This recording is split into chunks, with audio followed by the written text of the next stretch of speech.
Hello students, आज मैं आप लोगों को मेजर एंड इंटीग्रेशन थ्योरी का जो पेपर है वो स्टार्ट करवा रही हूँ। इस पेपर में लगभग 2 यूनिट आपकी मेजर थ्योरी की है और 2 इंटीग्रेशन का पार्ट है। ठीक है, तो जैसे कि हम स्टार्ट कर रहे हैं फर्स्ट यूनिट, तो फर्स्ट यूनिट में है आपका जो सिलेबस है वो related two sets.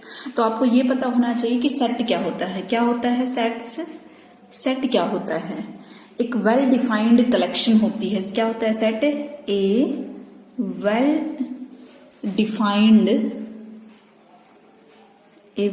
defined collection of objects. A well defined collection of objects. क्या होता है? तो सेट्स एक वेल डिफाइंड कलेक्शन होती है ऑफ ऑब्जेक्ट्स। यहाँ पे डिस्टिंक्ट ऑब्जेक्ट्स भी बोल सकते हो। इट मीन्स दैट कि जो कलेक्शन है आपकी वो क्या होनी चाहिए? वेल डिफाइंड होनी चाहिए। फॉर एग्जाम्पल, अगर आपसे बोला जाए कि क्लास में नंबर ऑफ स्टूडेंट्स बताओ जो इंटेलिजेंट है, तो आपको कोई भी कंडीशन नहीं दी गई कि भाई बिलो 60, अबो 60, कुछ भी कंडीशंस अगर हम रखते हैं तो वहां पे वो कलेक्शन हो जाती है वेल डिफाइंड। जैसे कि सेट ऑफ रिवर्स, जो हमारे पास इंडिया में जो सेट रिवर्स है उनका हम सेट बना सकते हैं। ठीक है, तो ये होगी सेट की बात।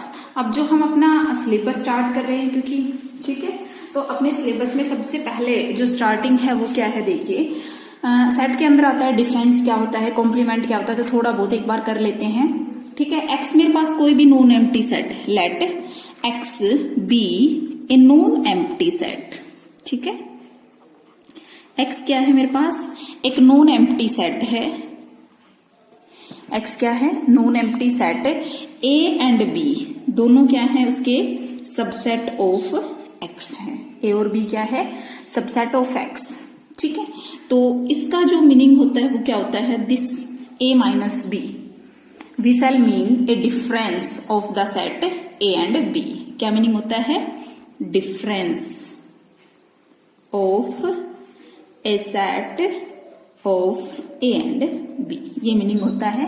ठीक है, और इसको क्या कैसे लिख सकते हैं? a minus b is equal to curly bracket x belongs to a such that x does not belongs to b। ये छोटी छोटी बातें हैं जो आपको ऑलरेडी पता होनी चाहिए। ठीक है, इसी तरह से आपके पास दूसरी जो डेफिनेशन है वो क्या है? a is the subset of x। Let किया हमने a सबसेट है, तो इसका क्या मीनिंग होता है? x minus a।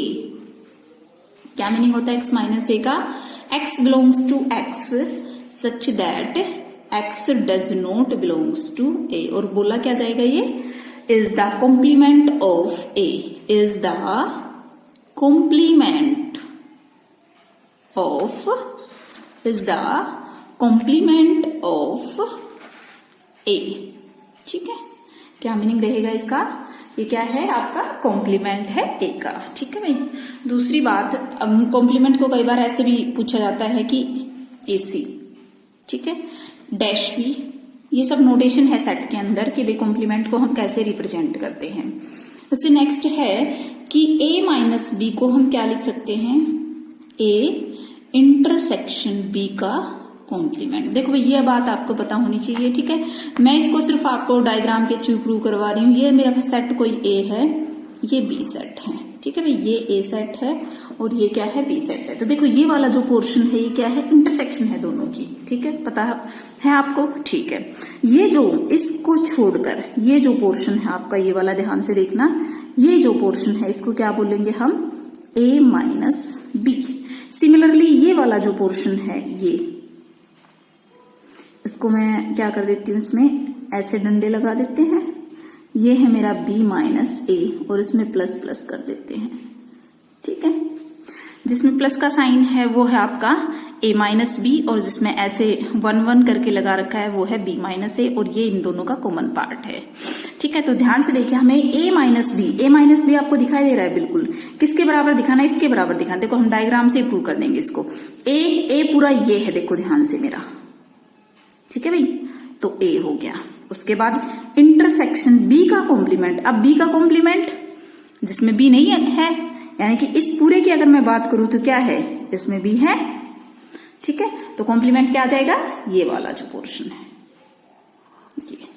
तो ए की देखो ध्यान से, ए की कंप्लीट, ए की इंटरसेक्शन इस वाले के साथ करेंगे तो जाहिर सी बात है क्या आएगा, सिर्फ ए माइनस बी। ठीक है, एक बार डायग्राम से करके देखना, ना क्लियर हो तो दोबारा पूछ लेना। ठीक है, सिर्फ हम डायग्राम से बता सकते हैं कि दोनों का जो कॉमन पार्ट है, ए इंटरसेक्शन बी के कॉम्प्लीमेंट का जो कॉमन पार्ट है वो मेरे पास क्या होगा, ए माइनस बी होगा। ठीक है भाई, ओके। उसके बाद है डिमॉर्गन्स लॉ, आपने पढ़ रखा है, इसको बताने की जरूरत नहीं है। ए यूनियन बी का कॉम्प्लीमेंट क्या होता है, ए का कॉम्प्लीमेंट इंटरसेक्शन बी का कॉम्प्लीमेंट। ए इंटरसेक्शन बी का कॉम्प्लीमेंट क्या होता है, ए का कॉम्प्लीमेंट यूनियन बी का कॉम्प्लीमेंट। इनको हम यूज करते हैं।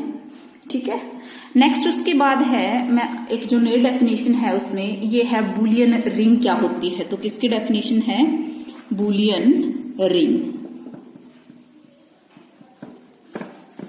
बूलियन रिंग क्या होती है, देखो भाई, सबसे पहले तो मेरे पास एक कलेक्शन है, एक कोलेक्शन को हम ऐसे रिप्रेजेंट कर रहे हैं। ये कोलेक्शन है किसकी, subset, collection of A subset of set x. ठीक है, एक्स कोई सेट है मेरे पास नॉन एम्प्टी, उसके सारे जो सबसेट्स हैं उनकी कलेक्शन की मैंने और उसको नाम दिया ये। ठीक है, कलेक्शन को। ठीक है भाई, आगे देखिए, इज कॉल्ड बूलियन रिंग या फिर रिंग ऑफ सेट्स और रिंग ऑफ सेट्स। ठीक है, if two conditions are satisfied. सबसे पहले क्या है आपके पास, फर्स्ट है कि अगर ए और बी, देखो कैपिटल ले रहे हैं यहाँ पे क्योंकि इस कलेक्शन के अंदर क्या है, सबसेट्स हैं। सेट सबसेट्स को हम कैपिटल लेटर से डिनोट करते हैं। अगर ए बी इस कलेक्शन में बिलोंग करते हैं तो ये क्या इंप्लाइज करे, दोनों का जो डिफरेंस है वो भी कलेक्शन में होना चाहिए। सेकंड जो एक्सियम्स है वो क्या कहती है कि अगर ए और बी कलेक्शन के अंदर है तो वो क्या इंप्लाई करे, a union b belongs to this collection.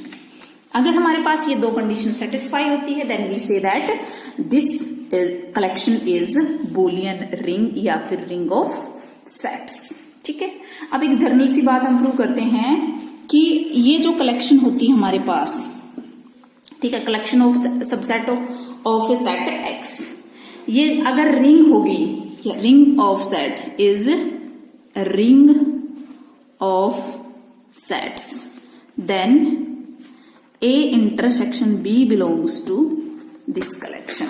ये कहता है कि अगर ये रिंग ऑफ सेट्स है या फिर बूलियन रिंग है तो 100% इनका जो दोनों का इंटरसेक्शन है ए और बी का, अगर मैं ए बी इस कलेक्शन में से उठा रही हूं तो इस कलेक्शन में इनकी इंटरसेक्शन आपको 100% मिलेगी। ऐसा आपको प्रूव करना है। देखो अब इसको प्रूव करके दिखाते हैं। फॉर इफ, इसको प्रूव करते हैं कैसे भी, जैसा कि इसको गिवन है क्या है, ये जो कलेक्शन है ये रिंग ऑफ सेट्स यानी कि आपको बूलियन रिंग दी गई है। तो मैं यहाँ पे ले लेती हूँ ए और बी इसमें से, कलेक्शन में से, और ये कलेक्शन कैसी है, रिंग ऑफ सेट्स है, तो इंप्लाइज करेगी क्या, A minus B belongs to this. बताओ भाई, ठीक है, by definition of ring of sets. Okay, उसके बाद अब मेरे को ये बताओ, अब दोनों का डिफरेंस करेंगे तो सेट ही होगा ए माइनस बी। तो मैं दोबारा से लगा सकती हूँ ए माइनस, इसको एक अलग से नाम दे दो जैसे कि सी। तो ए माइनस, अगर ए और ए माइनस बी इस कलेक्शन में है तो दोनों का फिर से डिफरेंस इसके अंदर जाएगा, बिल्कुल जाएगा, कि किससे के बिहाफ पे, डेफिनेशन। ठीक है, तो ये हो गया। अच्छा भाई, अगर ये इसके अंदर है तो देखो इसको मैं एक्सप्लेन करके बताती हूँ। ये क्या है, ए इंटरसेक्शन बी है। कैसे, देखो भाई, ए माइनस बी, अभी जस्ट मैंने ऊपर किया था, तुम्हें बताया था बाय डायग्राम से कि इसको मैं लिख सकती हूँ ए माइनस बी का कॉम्प्लीमेंट। ओके, इसको मैं लिख सकती हूँ ए इंटरसेक्शन बी का कॉम्प्लीमेंट का कॉम्प्लीमेंट। ओके भाई, अब आपको नो डाउट इसमें पता होना चाहिए क्या करेंगे, डिमॉर्गन्स लगा दो। ए का कॉम्प्लीमेंट इंटरसेक्शन यूनियन में चेंज हो जाएगा। किसी भी सेट का दो बार कॉम्प्लीमेंट करते हैं तो वो सेट खुद ही आ जाता है, ये आपको पता होगा। अब इसमें क्या लगा देंगे, डिस्ट्रीब्यूटिव लॉ। अप्लाई करो भाई, क्या आ जाएगा यहाँ पे, ए इंटरसेक्शन ए का complement union a intersection b. अब ध्यान से देखना भाई, ए इंटरसेक्शन ए का कॉम्प्लीमेंट, कोई सेट है और उसके साथ उसकी इंटरसेक्शन उसके कॉम्प्लीमेंट के साथ। अब आपको पता होगा सेट और कॉम्प्लीमेंट में कुछ भी कॉमन नहीं होता सिवाय फाई के, तो यहां तो आ गया मेरे पास फाई ए यूनियन बी। अब फाई का यूनियन में ए यूनियन बी के साथ करूंगी, जाहिर सी बात है क्या आएगा, ए इंटरसेक्शन था भाई यहाँ पे, ए इंटरसेक्शन, ये गलत, फाई का जो यूनियन है वो किसके साथ करेंगे, ए इंटरसेक्शन बी के साथ, तो क्या आएगा आपके पास, ए इंटरसेक्शन बी आएगा। प्रूव हो गया। देखो यहाँ पे स्टार्टिंग में देखना किसके बराबर आ गया, ए माइनस बी, आपके पास आ गया क्या, ए इंटरसेक्शन बी, यानी कि दोनों चीजें बराबर है, बिल्कुल बराबर है। अब ए माइनस बी आपका कलेक्शन में बिलोंग करता है, तो इंटरसेक्शन बी भी कलेक्शन में चला जाएगा, ठीक है। Hence a intersection b belongs to this collection, ठीक है भाई, ओके। अब देखिए एक बात और बता देती हूँ, फाई भी कलेक्शन में बिलोंग करता है, कैसे प्रूव कर सकते हो, अगर मैं ये कहूं कि ए और बी दो सेट की बजाय मैं ए को ही कलेक्शन में से उठाऊं, तो ए माइनस ए, अगर ये रिंग ऑफ सेट्स है तो इसके अंदर जाएगा, बिल्कुल जाएगा बाय डेफिनेशन, ठीक है। और ए माइनस ए क्या होता है, phi, that is phi belongs to this collection, ठीक है। तो आज का लेक्चर तुम्हारा यही था कि आपको थोड़ा सा सेट थ्योरी के बारे में पता होना चाहिए कि सेट क्या होता है, डिफरेंस क्या होता है, कॉम्प्लीमेंट क्या होता है, ठीक है, क्योंकि स्टार्टिंग की यूनिट्स में हमारे पास यही है। फिर मैंने आप लोगों को कराया कि बूलियन रिंग क्या होती है, इसकी दो प्रॉपर्टी है, अगर कोई भी collection of subset of set X इन दोनों को सेटिस्फाई करेगा तो वो क्या होगा, बूलियन रिंग होगा। उसके बाद मैंने एक नॉर्मल सी डेफिनेशन बताई कि कोई भी कलेक्शन अगर बूलियन रिंग होती है तो उसमें इंटरसेक्शन को चेक करने की जरूरत नहीं, ऑटोमेटिक उसमें बिलोंग करेगा, ठीक है। अगर इसमें तुम्हें कोई भी दिक्कत आए तो आप लोग मुझसे पूछ सकते हो, ठीक है। Thank you so much.